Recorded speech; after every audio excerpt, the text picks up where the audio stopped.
Hi again, everybody. I'm always so dressed up for these videos. Today I was out doing some gardening earlier and it's really hot out, but I thought right now I'm getting ready to cut some charm squares for some little Stella kits by Gudrun, some of her little mini patterns.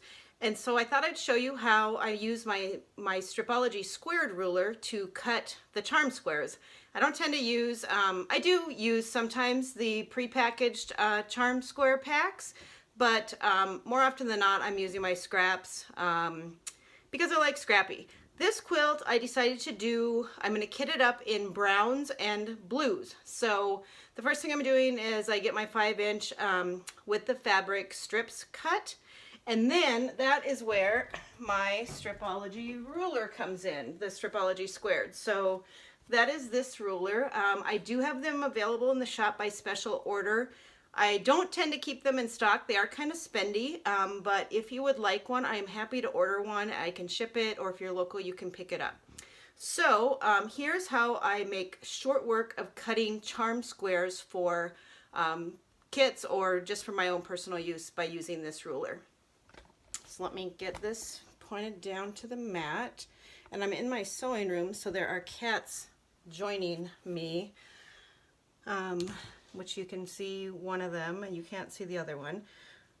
So I get my ruler lined up. I've got the fold side over here, and so I just make sure there's a little overlap, and I've got the strip double folded by width of fabric.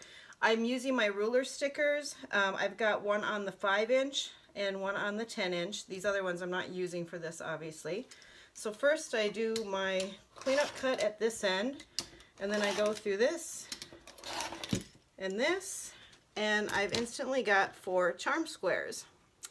I have in the past also doubled it over, which I'm not sure why I didn't do that this time, but I typically cut all 8 at the same time.